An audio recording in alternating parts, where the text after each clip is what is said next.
Une jeune fille d'une petite commune en Bretagne est partie au catéchisme et n'est jamais revenue, laissant le monde de ses parents déchiré par le chagrin et l'incertitude.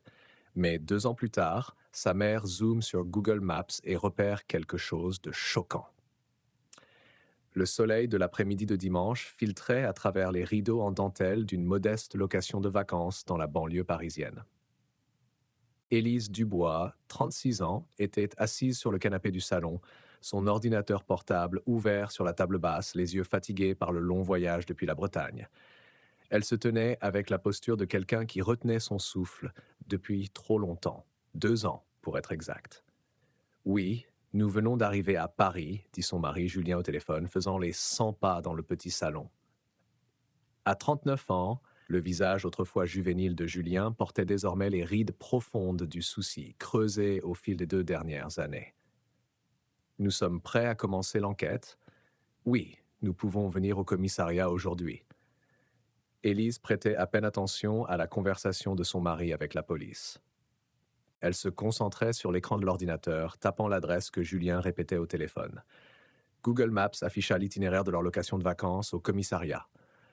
Ils ont dit qu'ils nous attendent dans environ 1 heure, dit Julien après avoir raccroché, passant une main dans ses cheveux grisonnants. Je regarde juste le quartier, murmura Élise, zoomant sur la carte. Ils ne connaissaient pas du tout Paris. Leur maison était à Plouhinec, une petite commune en Bretagne où tout le monde se connaissait, où les enfants pouvaient aller au catéchisme seuls, où des tragédies comme la leur n'arrivaient tout simplement pas, jusqu'à ce qu'elles arrivent. 2 ans plus tôt, leur fille Sophie avait disparu après avoir assisté à un cours de catéchisme à leur église locale. Elle avait été vue pour la dernière fois marchant avec des amis de l'autre côté de la rue vers leur lieu de rencontre habituel. Elle n'était jamais rentrée à la maison. La recherche qui avait suivi avait consumé leur vie, transformé leur mariage et mis leur foi à l'épreuve plus profondément qu'aucun d'eux n'aurait pu l'imaginer. Élise parcourait la carte, se familiarisant avec la zone autour de leur maison temporaire. Ils avaient choisi cette location de vacances spécifiquement pour sa proximité avec le parc des Buttes-Chaumont, où un indice les avait conduits. L'appel anonyme était très précis, dit Élise, plus pour elle-même que pour Julien. On a dit avoir vu une fille correspondant à la description de Sophie lors d'un événement communautaire pour sans-abri près du parc des Buttes-Chaumont. C'était la première piste crédible qu'ils avaient eue depuis des mois. Les précédents indices n'avaient mené nulle part, chacun d'eux faisant d'abord naître leurs espoirs pour ensuite les écraser. Mais quelque chose dans cet appel semblait différent, assez concret pour justifier le voyage à travers le pays pour ce qui pourrait être une nouvelle chasse aux chimères. Élise continua d'explorer la carte numérique attirée par la zone autour du parc des Buttes-Chaumont. Elle remarqua plusieurs petites églises disséminées dans le quartier. Il y a beaucoup d'églises ici, dit-elle, un léger soulagement dans la voix. J'avais peur de ne pas pouvoir assister à la messe pendant notre séjour. Julien hocha la tête distraitement, défaisant son sac de toilette sur le comptoir de la cuisine. Élise comprenait sa distance.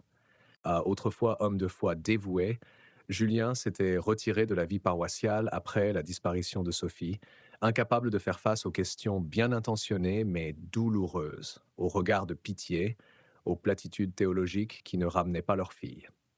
Élise, en revanche, s'était accrochée plus fort à sa foi, travaillant dans l'administration de l'église à Plouhinec, trouvant du réconfort dans la prière, même si le doute la rongeait. J'ai réservé pour 2 semaines, dit Élise, mais nous pouvons prolonger si besoin. Julien la rejoignit sur le canapé, le coussin s'affaissant sous son poids. Montre-moi ce que tu as trouvé. Élise lui montra l'emplacement du commissariat, le parc des Buttes-Chaumont et les différentes églises qu'elle avait repérées. Je pense que nous avons un bon point de départ. Regardons la vue Street View, suggéra Julien, prenant le contrôle du pavé tactile. Je veux voir à quoi ressemble ce parc des Buttes-Chaumont. Élise observa tandis qu'ils naviguaient dans les rues virtuelles, la silhouette bleue familière se déplaçant à travers la représentation numérique de leur zone de recherche. D'abord, ils regardèrent le parc communautaire, puis commencèrent à explorer les rues environnantes.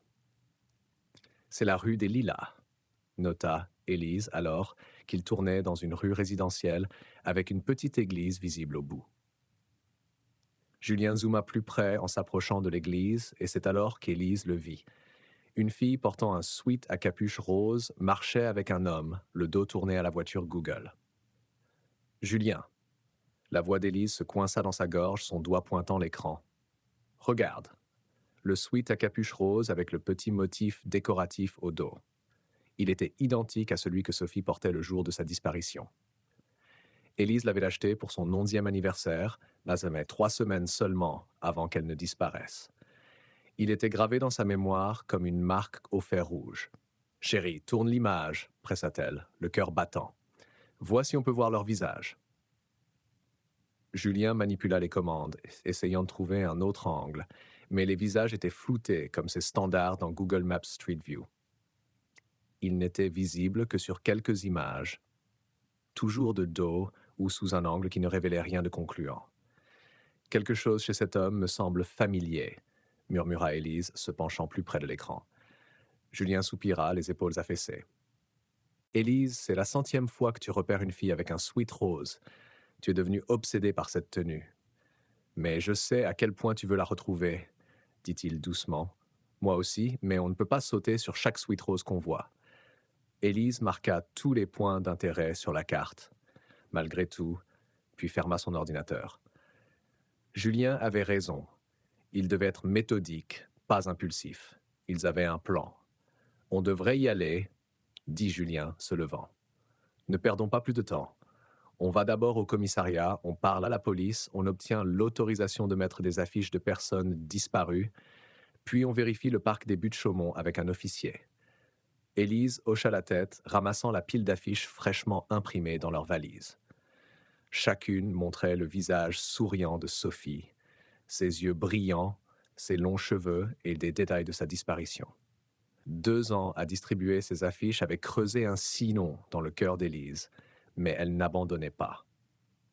Elle ne pouvait pas. En se dirigeant vers la voiture, Élise ne pouvait se défaire de l'image du sweat rose sur la rue des Lilas. Une mère le sent, pensa-t-elle. Une mère le sent toujours. Élise conduisait prudemment dans les rues parisiennes inconnues, suivant la ligne bleue sur le GPS de son téléphone. Julien était assis à côté d'elle, relisant les notes qu'ils avaient préparées pour la police locale. « Tourne à droite au prochain feu », indiqua la voix robotique. En approchant de l'intersection, Élise réalisa qu'il passait devant le parc des Buttes-Chaumont. « Regarde, dit-elle, ralentissant légèrement. C'est le parc de l'Indice. » Le parc était animé, même en fin d'après-midi. Des enfants jouaient, des couples se promenaient main dans la main. Un petit rassemblement près d'un pavillon qui semblait être un événement communautaire similaire à celui décrit dans l'appel anonyme. Élise ressentit l'envie de s'arrêter, de sortir et de scruter chaque visage, d'appeler le nom de Sophie jusqu'à ce que sa voix s'épuise. « On reviendra plus tard », lui rappela Julien doucement, devinant ses pensées. Tout seul, ça pourrait être inutile. On a besoin de l'aide de regards entraînés.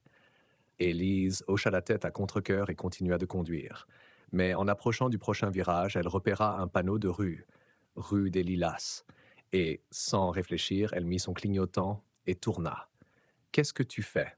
demanda Julien, la voix plus aiguë. « Ce n'est pas le bon chemin. » Élise gardait les yeux sur la route. « Je veux visiter l'église qu'on a vue sur Google Maps. Juste un instant. Julien, j'ai besoin de prier. » « Élise, j'ai besoin de prier, dit-elle, bien qu'ils sachent tous deux que ce n'était pas toute la vérité. Juste une courte prière avant de parler à la police. Julien s'adossa au repose-tête, sa frustration évidente. Il n'y aura pas de messe à cette heure-ci. On perd un temps précieux. Tu peux prier dans la voiture. Dieu t'entendra quand même. Il n'est pas confiné au bâtiment d'église. Sa voix prit une pointe d'amertume. Tu connais assez bien cette doctrine. Élise resta silencieuse, ses yeux scrutant la rue, cherchant tout signe d'un sweat rose, tout visage familier. La rue était calme dans la torpeur de l'après-midi. « Tu voulais juste vérifier la rue, n'est-ce pas ?» dit Julien sans vraiment poser la question. « Là où tu as vu cette fille marcher. Je te connais, Élise, mais tu ne les trouveras pas là. C'était juste des images satellites passées. » « Je sais, » admit Élise doucement. Mais j'ai ressenti cet appel, je ne peux pas l'expliquer. La police sera toujours au commissariat, mais j'avais besoin de répondre à cet appel dans mon cœur. Julien étudia le profil de sa femme, remarquant la détermination de sa mâchoire, devenue si familière au cours des 2 dernières années. Il avait appris quand insister et quand céder, et il reconnut que c'était un moment de capitulation. L'église apparut, un petit bâtiment en pierre avec une croix au-dessus de l'entrée. Élise se gara sur le parking presque vide et coupa le moteur. « Je vais attendre dehors, » dit Julien, détachant sa ceinture. « J'ai besoin d'air frais et d'informer la police qu'on sera un peu en retard. » Élise le regarda sortir de la voiture, sa grande silhouette légèrement voûtée sous le poids de leur fardeau commun. Ils avaient autrefois bougé en parfaite synchronisation, leur mariage une danse de soutien mutuel et de compréhension. Maintenant, ils se sentaient souvent comme des étrangers partageant une tragédie, chacun traitant son chagrin d'une manière que l'autre ne pouvait pleinement comprendre. Elle prit son sac à main et une petite Bible qu'elle portait toujours. Le nom de Sophie inscrit sur la couverture en cuir. Un cadeau pour son 10e anniversaire. La reliure était usée par les lectures quotidiennes d'Élise, par les prières désespérées murmurées dans ses pages. En approchant de l'entrée de l'église, un mélange de crainte et de certitude étrange l'envahit. Elle ne pouvait expliquer ce sentiment, ni à Julien, ni à elle-même, mais quelque chose l'avait attirée vers cet endroit précis. Que ce soit une guidance divine ou l'intuition d'une mère, elle allait la suivre. Elle ouvrit la lourde porte en bois et entra, laissant Julien passer son appel d'excuse à la police de l'autre côté de la rue. L'intérieur frais et sombre l'accueillit comme un vieil ami. L'odeur familière des bougies et du bois poli, un réconfort même dans cette ville étrange. L'église était silencieuse, la lumière du soleil filtrant à travers les vitraux, projetant des motifs colorés sur les bancs en bois. Élise resta immobile un moment, laissant ses yeux s'adapter à la lumière plus faible après l'après-midi lumineux dehors. Un homme d'âge moyen en vêtements décontractés nettoyait l'un des bancs, essuyant méthodiquement le bois avec un chiffon. Aucun fidèle n'était présent, confirmant l'hypothèse de Julien sur l'horaire des messes. Élise s'approcha lentement, ses pas résonnant dans le sanctuaire vide. « Excusez-moi, » dit-elle doucement. L'homme leva les yeux, offrant un sourire amical. « Bonjour, puis-je vous aider ?»« Je l'espère, » dit Élise, sortant son téléphone. « Je cherche des informations sur une fille et un homme que j'ai vus dans ce quartier. » Elle ouvrit Google Maps et lui montra l'image floue de Street View qu'elle avait enregistrée. « Je sais que ce n'est pas très clair, mais je me demandais si vous les reconnaîtriez peut-être. » L'employé plissa les yeux sur l'écran, étudiant les figures pixelisées. Son front se plissa de concentration. C'est difficile à dire avec le flou, mais quelque chose chez eux me semble familier. Il lui rendit le téléphone. « Ce sont des amis à vous ?» Élise hésita, incertaine de ce qu'elle devait partager avec un inconnu. « J'essaie de retrouver ma fille. Elle est portée disparue depuis 2 ans et je suis chaque piste possible. » L'expression de l'homme passa à une expression de sympathie. « Je suis tellement désolé d'entendre cela. Avant qu'il ne puisse finir, la porte d'un bureau à l'arrière s'ouvrit et 2 hommes en sortirent. Ils étaient en pleine conversation, tous 2 portant les cols cléricaux distinctifs des prêtres catholiques. Le souffle d'Élise se coinça dans sa gorge alors qu'elle étudiait le second homme. « Merci pour votre aide, » dit-elle précipitamment à l'employé, puis se dirigea vers les 2 prêtres. Le prêtre, en robe formelle, remarqua son approche et interrompit sa conversation. « Bon après-midi. Puis-je vous aider ?»« Oui. Bonjour, » dit Élise, tendant la main. « J'admirais juste votre belle église. » Père Antoine, se présenta l'homme, lui serrant la main. « Je suis le prêtre principal ici. Voici Père Marc, qui prêche comme invité chez nous depuis 2 semaines. » « Père Marc, » dit-elle, la voix à peine plus qu'un murmure. Le prêtre la regarda avec un moment de confusion avant que son expression ne s'éclaircisse. « Je suis désolé, nous sommes-nous déjà rencontrés ?» Élise s'approcha. « Je suis Élise Dubois, de Plouhinec, en Bretagne. Je travaille à l'église Sainte-Anne là-bas. J'étais dans l'équipe qui vous a invité à prêcher à notre messe du dimanche, il y a quelques années. » Elle sourit, essayant de raviver sa mémoire. « J'ai organisé votre hébergement et aidé avec toute la logistique de votre visite. » Père Marc continua de la regarder avec une confusion polie. Élise insista. Vous avez dirigé notre groupe de prière et fait un appel à l'autel. Une femme en fauteuil roulant a été guérie. C'était assez remarquable. Tout le monde en a parlé pendant des mois. Une lueur de reconnaissance, ou ce qui semblait être de la reconnaissance, traversa son visage. Ah oui, Élise Dubois, bien sûr. Quel événement béni c'était. Il sourit largement. Le Seigneur agit de manière mystérieuse, n'est-ce pas? Je n'oublie jamais une guérison, bien que parfois les visages de ceux qui aident se mélangent après tant de visites dans les églises. Élise hocha la tête, comprenant, un prêtre itinérant comme Père Marc visitait des dizaines d'églises chaque année. C'est un plaisir de vous revoir. Servez-vous ici maintenant? Juste prêtre invité, expliqua Marc, la voix chaude et confiante. Je suis ici pour 2 semaines avant de continuer ma tournée des églises. C'est en fait mon dernier jour. Je prêcherai à la messe du soir ce soir, puis je prendrai un vol de nuit au départ de Paris. Quelle incroyable coïncidence de vous rencontrer ici, dit Élise, bien qu'au fond de son cœur, elle se demandait si c'était vraiment une coïncidence. Peut-être était-ce la main de Dieu guidant ses pas. En effet, acquiesça Marc, qu'est-ce qui vous amène à Paris, si loin de chez vous? Le sourire d'Élise vacilla. Ma fille, Sophie, elle a disparu il y a 2 ans, peu après votre visite dans notre église. Elle sortit une affiche de son sac, la dépliant pour leur montrer la photo de Sophie. Nous avons reçu un indice qu'on a vu une fille correspondant à sa description près du parc des Buttes-Chaumont. Mon mari et moi sommes venus immédiatement. Père Marc fixa la photo, son expression indéchiffrable pendant un instant. Il sembla se raidir légèrement, bien qu'Élise ne soit pas certaine si elle l'imaginait. Père Antoine s'avança, posant une main réconfortante sur le bras d'Élise. « Oh, ma chère, quelle terrible épreuve pour votre famille. Prions ensemble pour le retour sain et sauf de Sophie. » Ils formèrent un petit cercle, Père Antoine prenant la main d'Élise, Père Marc se joignant après une légère hésitation. Père Antoine dirigea une prière sincère pour la sécurité de Sophie et pour la guidance de Dieu dans la recherche. Lorsqu'ils terminèrent, Père Marc s'avança et enlaça Élise. L'étreinte était amicale au début, mais ensuite se resserra, comme s'il la retenait en place. Élise ressentit un moment d'inconfort alors qu'il semblait inspirer profondément, comme s'il humait son odeur. Quelque chose dans ce geste semblait invasif, inapproprié, loin de l'étreinte réconfortante d'un leader spirituel. En se séparant, Élise remarqua quelque chose d'étrange. Dans la poche de poitrine du costume de Marc, partiellement visible pendant une fraction de seconde, il y avait ce qui semblait être une photographie. L'image était tournée vers l'intérieur, mais le papier était assez fin pour qu'Élise puisse distinguer la silhouette de ce qui ressemblait à une jeune fille. Avant qu'elle ne puisse assimiler ce qu'elle avait vu, Marc redressa sa veste, remarquant le bord saillant de la photo et la glissant rapidement plus profondément dans sa poche. « Une photo de ma fille, expliqua-t-il avec aisance. Je la porte partout. Elle est toujours dans mon cœur. » Élise hocha la tête, essayant de cacher son malaise. La silhouette semblait familière.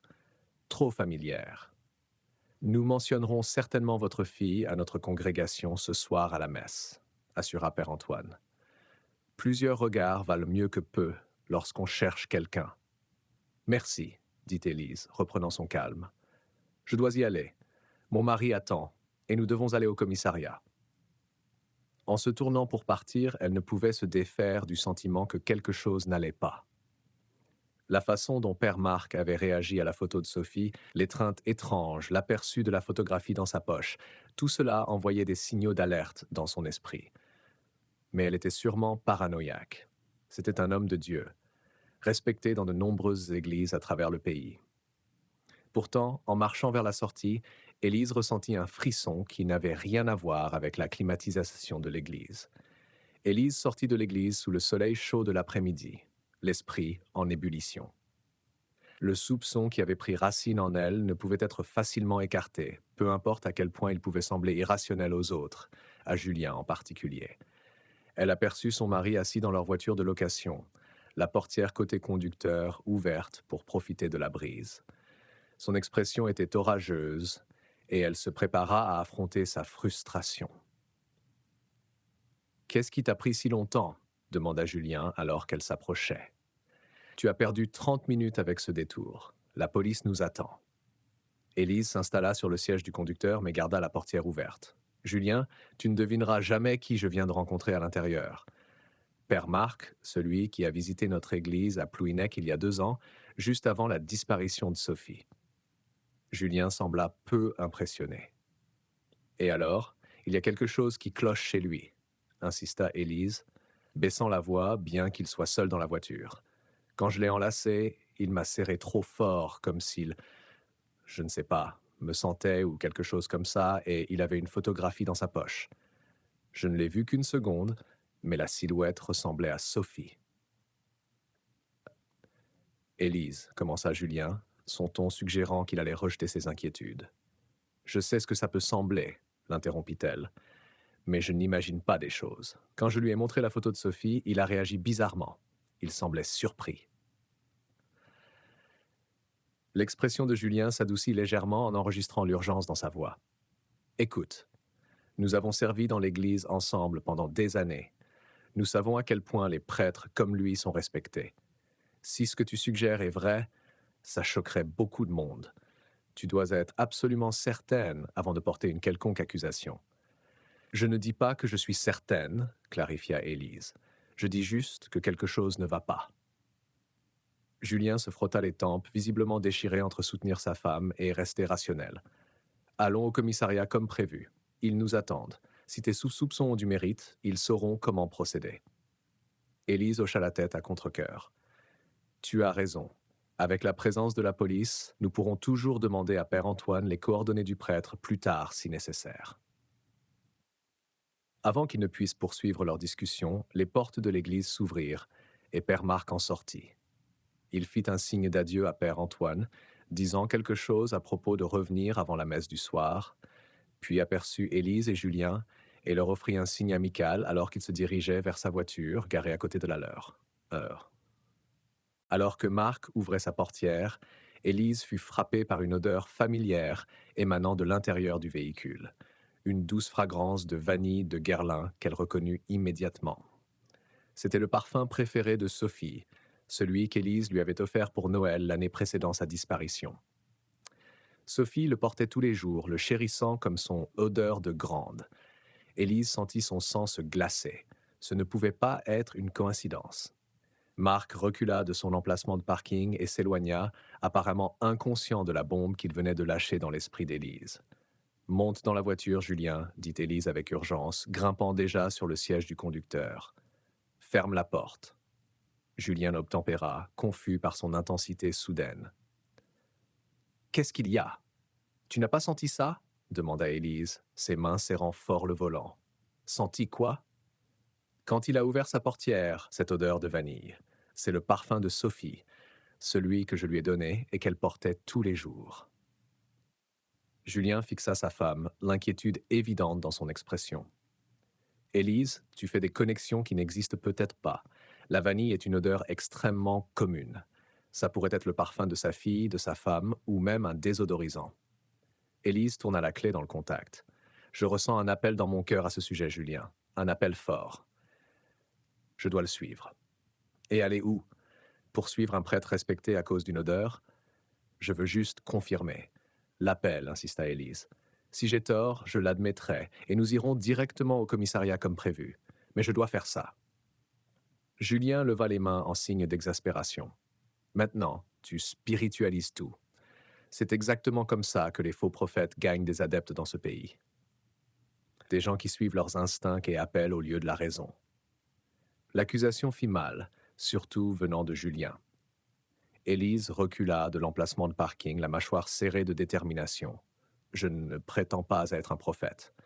Je suis une mère qui a travaillé dans l'administration d'église assez longtemps pour savoir quand quelque chose ne va pas avec un prêtre. » Julien se tourna pour regarder par la fenêtre, sa posture rigide de frustration.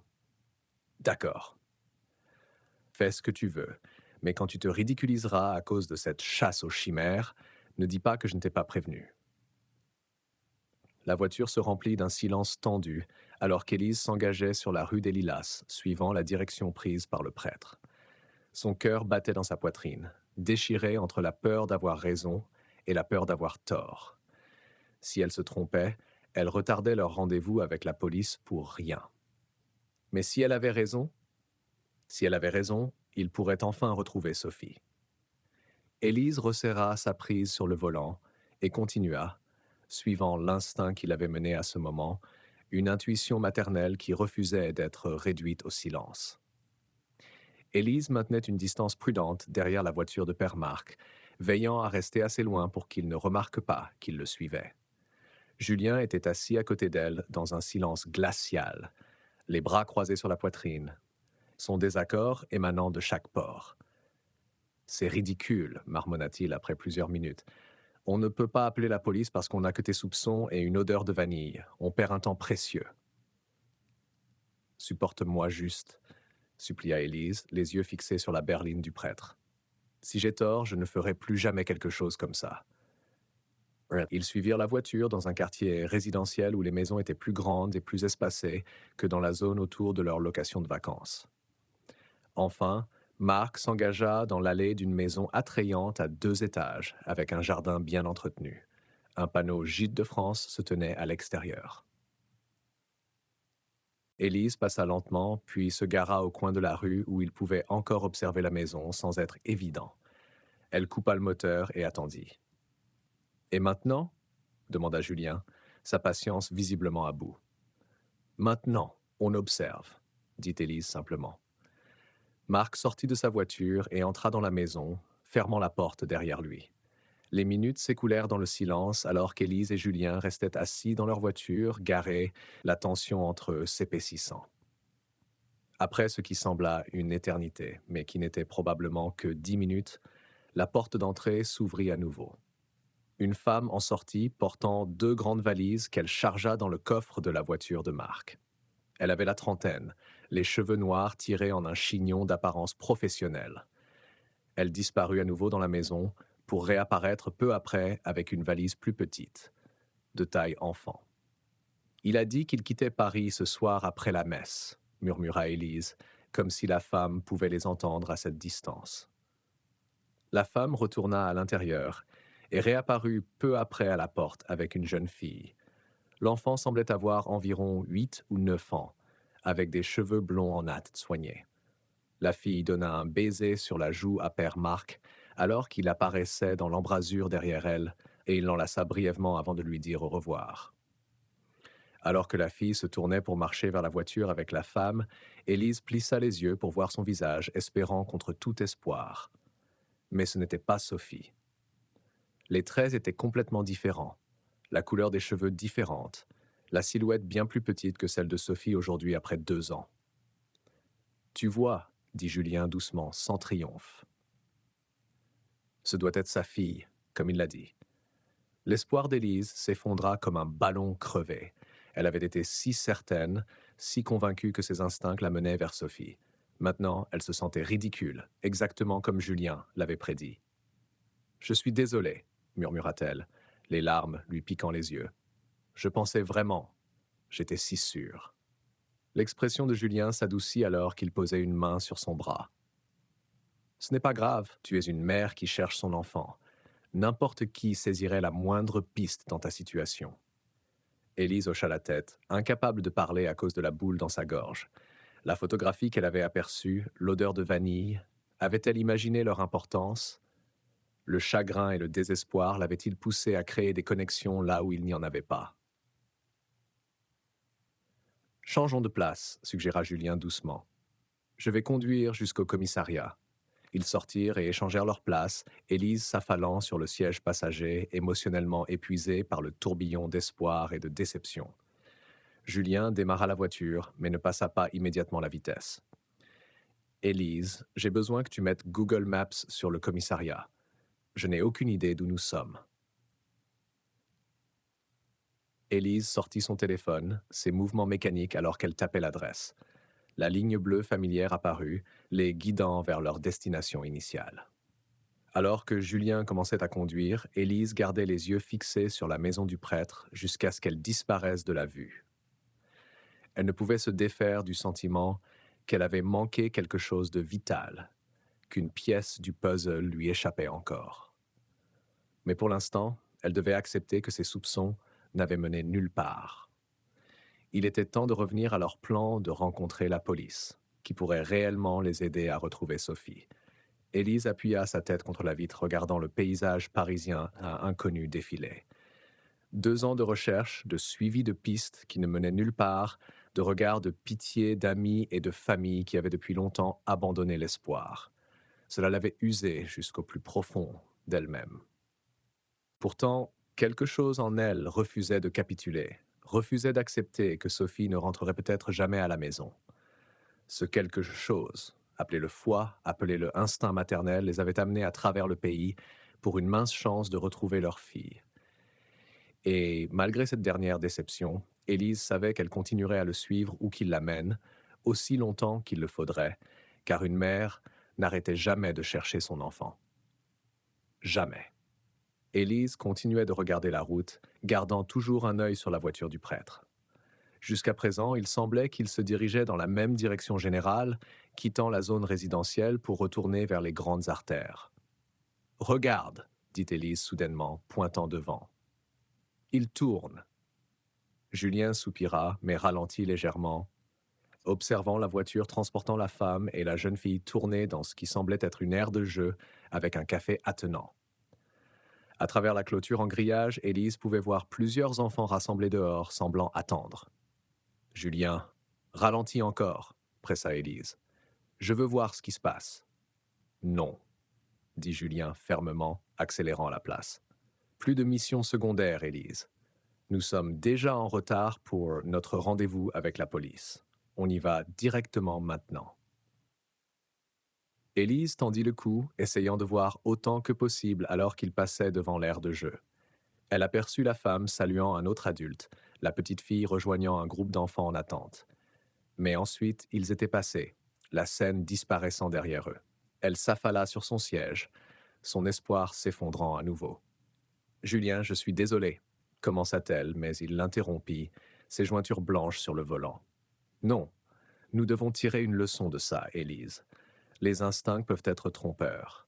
Ils peuvent nous faire voir des connexions qui n'existent pas. » Élise resta silencieuse, sachant qu'il avait raison, mais incapable de se débarrasser du sentiment lancinant qu'ils avaient manqué quelque chose d'important. L'odeur de vanille, la photographie, les valises, tout cela signifiait quelque chose. Elle en était sûre, mais sans preuve concrète, elle ne pouvait pas s'attendre à ce que Julien ou la police la prennent au sérieux. Ils conduisirent dans un silence tendu pendant plusieurs minutes avant que Julien ne parle à nouveau, sa voix plus douce. « Je sais à quel point tu veux la retrouver. Moi aussi. Mais nous devons être méthodiques, travailler avec les autorités. »« Je sais, » murmura Élise, regardant par la fenêtre. Quand ils arrivèrent enfin au commissariat, il était presque 1 heure plus tard que l'heure de leur rendez-vous prévu. Ils entrèrent dans le precinct animé, s'approchant de l'officier à l'accueil. « Nous avons un rendez-vous avec le capitaine Leclerc, » expliqua Julien, au sujet de notre fille disparue, Sophie Dubois. « Nous sommes un peu en retard, j'ai peur. » L'officier vérifia son ordinateur, puis leva les yeux avec une expression d'excuse. « Je suis désolé, mais le capitaine Leclerc est en réunion maintenant. Il a dû passer à autre chose quand vous n'êtes pas arrivé à l'heure prévue. » Julien lança un regard appuyé à Élise avant de se tourner vers l'officier. « Combien de temps avant qu'il ne soit disponible ? » ?»« Probablement quelques heures, » répondit l'officier. « Vous êtes les bienvenus pour attendre ou vous pouvez revenir plus tard. » Julien le remercia et guida Élise dehors, et restait sa frustration évidente dans chaque ligne de son corps. « Tu vois ce qui arrive quand on perd du temps, » dit-il une fois dehors. « Maintenant, nous avons des heures à tuer. » Élise hocha la tête, acceptant la critique sans argumenter. « Je suis désolé, Julien, vraiment. » Son expression s'adoucit légèrement devant son remords sincère. « L'officier a mentionné qu'il y a un café à proximité. Je n'ai rien mangé depuis le petit déjeuner et je suppose que toi non plus. »« Vas-y, » suggéra Élise. « Je pense que j'ai besoin de marcher un peu, me vider la tête. Il y a des bâtiments architecturaux intéressants par ici. » Julien hésita, visiblement déchiré entre rester avec elle et lui donner de l'espace. Finalement, il hocha la tête. « D'accord, prends ton téléphone et reste en contact. Je t'enverrai un texto quand le détective sera prêt à nous voir. Élise regarda Julien marcher vers le café de l'autre côté de la rue, les épaules affaissées sous le poids de leur fardeau commun. Elle ressentit une pointe de culpabilité pour la chasse aux chimères qu'elle lui avait fait entreprendre, pour le retard qui leur avait coûté leur rendez-vous, pour l'espoir qu'elle avait suscité pour qu'il soit ensuite brisé. Mais sous cette culpabilité, le soupçon la rongeait encore. Elle ne pouvait pas l'abandonner. Pas encore. Élise commença à marcher, laissant ses pieds la porter sans destination précise. Les rues autour du commissariat étaient animées par l'activité de la mi-journée, mais elle remarquait à peine les gens qui passaient, ses pensées consumées par les événements du matin. Elle sortit son téléphone et ouvrit à nouveau Google Maps, revenant à l'image Street View qui avait tout déclenché. La fille en sweat rose et l'homme marchant à ses côtés. Elle zooma autant que l'image pixelisée le permettait, étudiant chaque détail. Quelque chose dans la posture de l'homme, sa façon de se tenir. Elle était sûre que c'était Père Marc. Plus elle fixait l'image, plus elle en était certaine. Agissant sur une impulsion, Élise composa un numéro dans ses contacts. Marie, une collègue de l'église à Plouhinec avec qui elle avait travaillé étroitement pendant des années. Élise, répondit Marie à la 3e sonnerie. Tout va bien? As-tu trouvé Sophie? Pas encore, répondit Élise, continuant à marcher tout en parlant. Mais j'ai besoin de ton aide. Te souviens-tu de Père Marc? Il a visité notre église il y a 2 ans, juste avant la disparition de Sophie. Bien sûr, je me souviens de lui. Le service de guérison était incroyable. J'ai besoin que tu trouves tout ce que tu peux sur lui, expliqua Élise. Son parcours, sa formation au séminaire, tout ce que tu peux dénicher. Aussi, cette femme en fauteuil roulant qui a été guérie, comment s'appelait-elle? Peux-tu trouver ses coordonnées? Elle a rempli une carte de visiteur et nous avons enregistré son témoignage après. Je peux regarder dans les archives, promit Marie. Mais de quoi s'agit-il, Élise? Je ne suis pas encore sûre, admit Élise. Mais je suis tombée sur le prêtre ici à Paris et quelque chose ne va pas. Appelle ça de l'intuition. Je vais voir ce que je peux trouver et je te rappelle, dit Marie. Sois prudente, Élise. Après avoir mis fin à l'appel, Élise continua de marcher, ses yeux scrutant son environnement plus attentivement maintenant. Elle passa devant plusieurs bâtiments impressionnants, son intérêt pour l'architecture prenant momentanément le dessus sur ses pensées troublées. À une intersection, un grand bâtiment attira son attention. Une pancarte à l'extérieur l'identifiait comme une école conventuelle catholique avec une vaste cour verte s'étendant sur le côté. Élise traversa la rue pour regarder de plus près, curieuse de l'établissement. D'après son expérience, les écoles conventuelles catholiques étaient courantes en France, mais l'architecture de celle-ci était frappante. Sortant son téléphone, elle prit quelques photos du bâtiment intéressant. Peut-être pourrait-elle visiter le bureau de l'école et demander des informations sur son histoire. Cela aiderait à passer le temps en attendant que le capitaine Leclerc soit disponible. En approchant de l'entrée, une voiture familière s'engagea sur le parking de l'école. Élise s'arrêta net, le cœur battant la chamade. C'était la voiture de Père Marc, mais Marc lui-même ne conduisait pas. À la place, c'était la femme de la location de vacances, avec la petite fille blonde visible sur le siège passager. Élise se cacha derrière un grand buisson, observant la femme se garer et sortir du véhicule. Elle laissa la portière ouverte, se tenant à côté de la voiture comme si elle attendait quelque chose. Quelques minutes plus tard, une religieuse en habit catholique traditionnel sortit du bâtiment, menant un petit groupe d'enfants. Chaque enfant portait une petite valise, similaire à celle qu'Élise avait vu la femme charger dans la voiture plus tôt. Élise compta 5 enfants au total, tous semblant avoir entre 7 et 12 ans. Et puis, comme un miracle, comme une réponse à 2 ans de prière désespérée, Élise la vit. Sophie, le visage de sa fille, plus âgée que sur les affiches de personnes disparues, mais unmistakable. Ses cheveux étaient plus courts maintenant, mais les yeux, la bouche, la petite fossette sur sa joue quand elle souriait, Élise les reconnaîtrait n'importe où. Pendant un instant, Élise ne pouvait ni respirer, ni bouger, ni penser. Le temps semblait s'être arrêté alors qu'elle fixait sa fille, vivante et à seulement quelques mètres, après 2 années interminables de recherche. Avec des mains tremblantes, Élise prit son téléphone et appela Julien. « Élise », répondit-il immédiatement. « Julien », parvint-elle à dire, la voix tremblante. « Je l'ai trouvée. J'ai trouvé Sophie. Prends la voiture et viens me rejoindre maintenant. » Je partage ma position. « Quoi? Où es-tu? » « C'est elle, Julien, j'en suis sûr. Elle monte dans une voiture avec cette femme de la maison du prêtre. Dépêche-toi et appelle la police. » Elle mit fin à l'appel et partagea rapidement sa position avec Julien, puis reporta son attention sur la scène qui se déroulait dans le parking. La femme faisait monter les enfants dans la voiture, se préparant à partir. Élise ne pouvait pas attendre Julien ou la police. Si cette voiture s'éloignait avec Sophie à l'intérieur, elle pourrait perdre sa fille à nouveau. Prenant une profonde inspiration, Élise sortit de sa cachette et courut vers le groupe, criant en s'approchant « Sophie! Sophie !» La femme près de la voiture la vit arriver et réagit avec alarme, disant rapidement aux enfants de monter et fermant les portes. Elle se précipita vers le siège du conducteur, remerciant la religieuse qui se tenait à côté, visiblement confuse par l'agitation soudaine. Avant que la femme ne puisse démarrer le moteur, Élise atteignit la voiture et frappa sur la vitre, ses yeux fixés sur sa fille à l'arrière. L'expression de Sophie passa de la confusion au choc. Elle baissa la vitre, les yeux écarquillés. « Maman, c'est toi ?»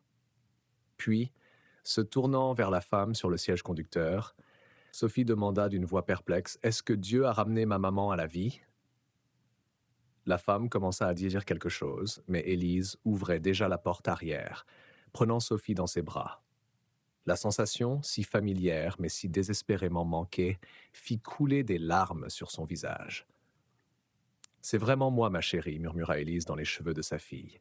« Je suis vivante et je t'ai cherchée tous les jours depuis ta disparition. » La religieuse s'approcha, visiblement confuse par la scène. « Que se passe-t-il ici ?» Élise leva les yeux, ses bras toujours étroitement enroulés autour de Sophie, comme si elle pouvait disparaître à nouveau si elle lâchait prise. « C'est ma fille. Elle a été kidnappée dans notre ville natale en Bretagne il y a 2 ans. Nous la cherchons depuis. » Le visage de la religieuse pâlit au mot d'Élise, ses yeux passant d'Élise à Sophie, puis à la femme sur le siège du conducteur. « Je ne comprends pas. Ces enfants sont sous la garde du ministère de Père Marc. Ce sont des orphelins qu'il a recueillis. » Avant qu'Élise ne puisse répondre, une voiture s'arrêta en crissant à l'entrée du parking. Julien en sortit, ses yeux scrutant frénétiquement la zone, jusqu'à ce qu'il se pose sur Élise et la fille dans ses bras. « Sophie », appela-t-il, la voix brisée par l'émotion. Sophie se tourna au son, ses yeux s'élargissant d'incrédulité. « Papa, tu es vivant aussi. » Julien courut vers elle, enveloppant Élise et Sophie dans une étreinte serrée, son corps tremblant de sanglots silencieux. « Tu l'as trouvée, » murmura-t-il à Élise. « Tu l'as vraiment trouvée. » Pendant ce temps, la femme sur le siège du conducteur ferma sa portière et sembla passer un appel téléphonique, probablement au prêtre. Ses mouvements étaient précipités et nerveux. Elle démarra le moteur, visiblement décidée à partir avec les autres enfants encore dans la voiture. Julien se détacha de l'étreinte et marcha vers l'avant du véhicule, frappant son poing sur le capot. « Ne bouge pas cette voiture !» cria-t-il, le visage rouge de colère. Les sirènes de police résonnèrent dans l'air alors que plusieurs voitures de patrouille convergeaient sur la scène, répondant à l'appel d'urgence de Julien. Les officiers sortirent, armes dégainées, évaluant rapidement la situation volatile. « Police !» « Tout le monde reste sur place », ordonna un officier, s'approchant avec prudence. Julien leva les mains pour montrer qu'il n'était pas une menace. « Je m'appelle Julien Dubois. Voici ma femme, Élise, et nous venons de retrouver notre fille Sophie, kidnappée il y a 2 ans. Cette femme, il pointe à la conductrice, est impliquée dans son enlèvement. La police sécurisa rapidement la scène, aidant les autres enfants effrayés à sortir de la voiture. La religieuse tenta de les calmer, visiblement aussi choquée par les événements que les enfants eux-mêmes. Elle a admis être l'assistante du prêtre, informa un officier à Élise et Julien, alors qu'ils se tenaient près de Sophie. Elle dit que ses enfants font partie de son ministère et programme de discipulat, mais qu'ils ne sont pas ses enfants biologiques. Ils sont gardés ici, à l'école conventuelle, pendant son service de 2 semaines. Élise tenait Sophie près d'elle. C'est ma fille disparue et ses autres enfants. Ils ont probablement été pris à leur famille aussi. La police hocha la tête avec gravité. Nous devrons vérifier cela au commissariat.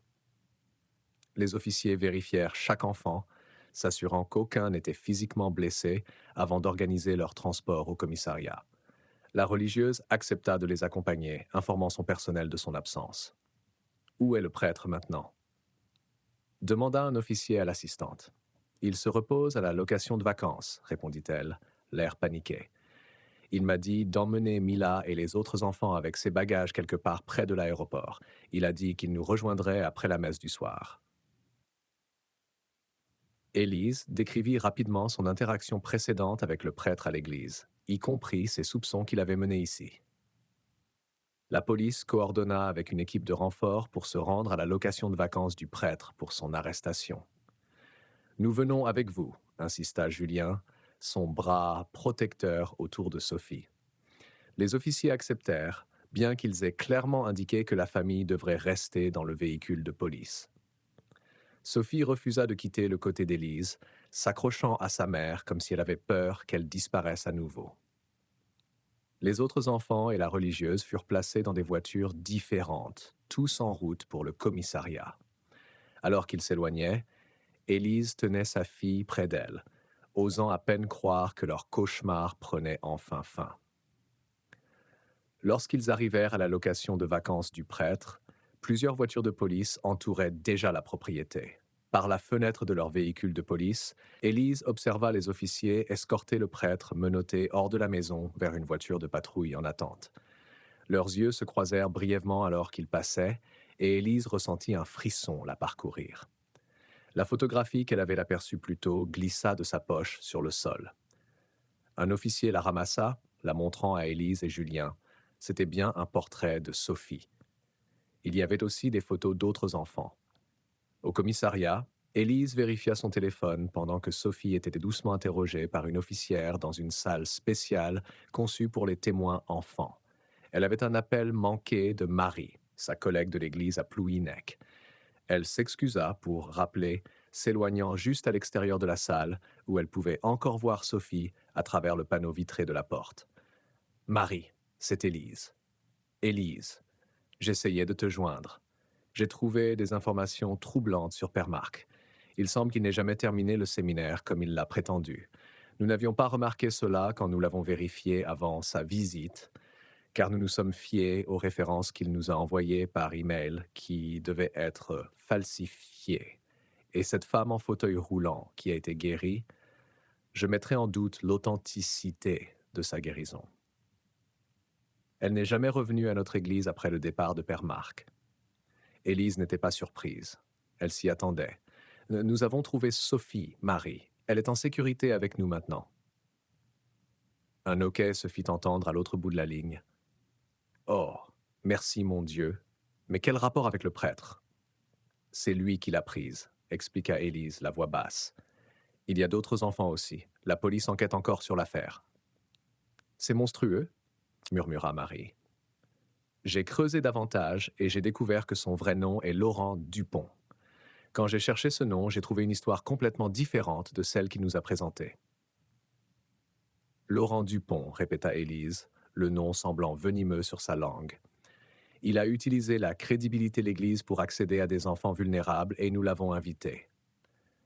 Tu ne pouvais pas savoir, Élise. Aucun de nous ne le pouvait. Après avoir mis fin à l'appel, Élise effectua une rapide recherche sur Internet pour le nom Laurent Dupont. Les résultats confirmèrent ce que Marie avait dit. L'homme qu'il connaissait comme Père Marc partageait le même visage que Laurent Dupont, un homme avec un passé d'accusation de fraude dans d'autres régions de France. Élise retourna dans la salle familiale, partageant ce qu'elle avait appris avec Julien. « Je me sens responsable », admit-elle. C'est moi qui ai vérifié ses références avant que nous l'invitions à parler dans notre église. J'aurais dû être plus minutieuse. Julien secoua la tête. « Ce n'est pas ta faute, Élise. Les escrocs comme lui sont experts en manipulation. Tu n'avais aucune raison de suspecter qu'il était autre chose que ce qu'il prétendait être. Aucun de nous ne l'avait.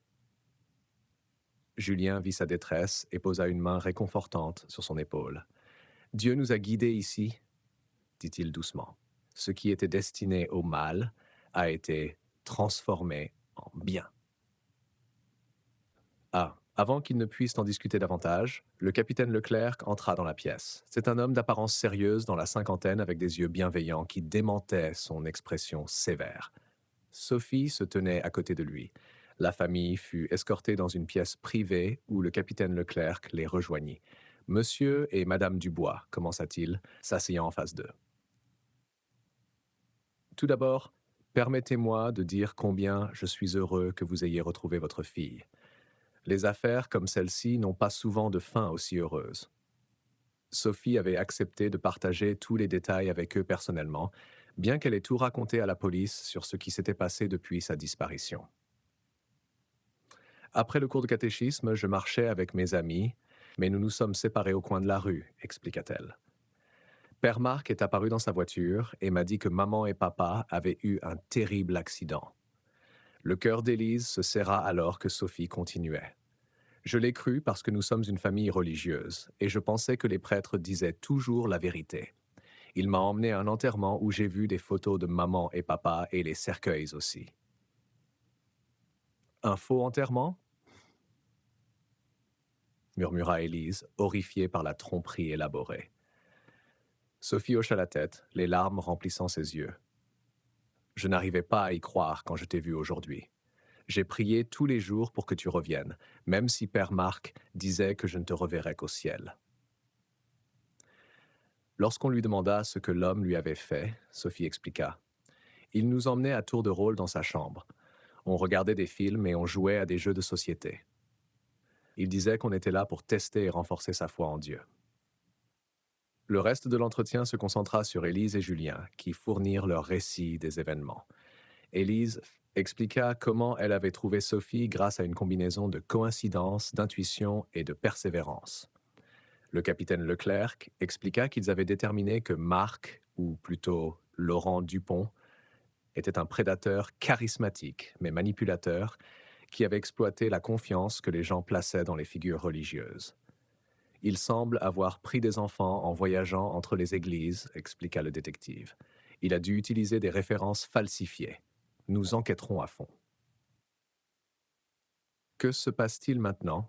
Demanda Julien, son bras protecteur autour de Sophie. Nous avons arrêté l'homme connu sous le nom de Père Marc ou Laurent Dupont, son vrai nom et son assistante, Marie Lefebvre.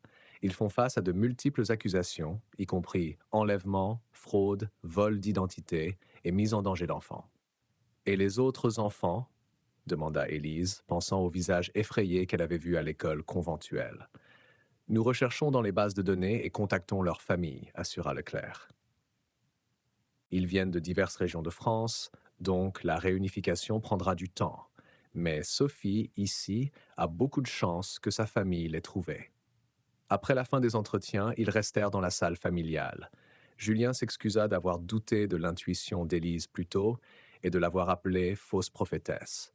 Élise sourit à ce souvenir. Nous ne devrions pas perdre la foi, juste parce qu'un prêtre était une mauvaise personne, dit-elle doucement. Cela ne signifie pas que toutes les églises sont corrompues. Après tout, c'est une église qui nous a conduits à retrouver notre fille. Un coup à la porte les interrompit. Père Antoine se tenait dans l'embrasure, le visage marqué par la détresse. « J'espère ne pas vous déranger », dit-il avec hésitation. Le capitaine Leclerc l'invita à entrer, et le prêtre s'approcha de la famille, les mains jointes devant lui. Je voulais venir personnellement exprimer à quel point je suis profondément désolé pour ce qui s'est passé, dit-il, la voix empreinte d'émotion. Nous n'avions aucune idée que nous abritons un tel mal parmi nous. Nous avons annulé la messe de ce soir, bien sûr. Ce n'était pas votre faute non plus, père, dit Élise, se surprenant elle-même par son pardon. Il a trompé tout le monde. Un tumulte à l'extérieur attira leur attention. À travers la paroi vitrée de la salle familiale, ils pouvaient voir la police conduire Laurent Dupont à travers le commissariat menotté. Leurs yeux se croisèrent brièvement, et Élise ressentit un frisson lui parcourir l'échine devant le vide qu'elle y voyait. Père Antoine s'avança à nouveau. Si vous restez dans la région, j'aimerais vous inviter à notre service de prière dimanche prochain. Notre congrégation serait honorée de célébrer le retour de Sophie avec vous, et peut-être que votre témoignage pourrait apporter de l'espoir à d'autres qui cherchent encore leurs proches. Élise regarda Julien, qui hocha la tête. « Nous serions honorés, dit-elle. Après tout, c'est une église qui nous a conduits à retrouver notre fille. » Plus tard, alors qu'ils étaient assis ensemble dans leur location de vacances, Sophie dormant paisiblement entre eux pour la première fois en 2 ans, Élise réfléchit au voyage qui les avait menés ici. Un indice aléatoire, une image Google Maps, une intuition maternelle qui refusait d'être réduite au silence. Tout cela convergeant pour créer le miracle pour lequel ils avaient prié. « Je suis désolé d'avoir douté de toi, » dit Julien doucement, veillant à ne pas réveiller Sophie. « Quand tu l'as vu sur Google Maps, quand tu as insisté pour suivre la voiture de Marc, tu avais raison depuis le début. » Élise sourit, écartant une mèche de cheveux du front de Sophie. « La foi prend de nombreuses formes, dit-elle. Parfois, il s'agit de croire en ce qu'on ne voit pas, et parfois, il s'agit de faire confiance à ce qu'on sait dans son cœur être vrai, même quand les autres doutent. » Julien tendit la main par-dessus leur fille endormie, prenant la main d'Élise dans la sienne. « Notre foi a été testée d'une manière que je n'aurais jamais imaginée possible. J'ai presque perdu la mienne entièrement. » « Mais pas complètement, » nota Élise. « Tu étais toujours à mes côtés, toujours en train de chercher, toujours en train d'espérer. »« Grâce à toi, » admit Julien. « Ta force nous a portés tous les deux. » Ils restèrent assis dans un silence confortable, écoutant la respiration régulière de Sophie, chacun perdu dans ses propres pensées sur le voyage remarquable qui les avait menés ici. Un voyage de perte et de découverte, de doute et de foi, et finalement, d'une famille réunie contre des obstacles impossibles.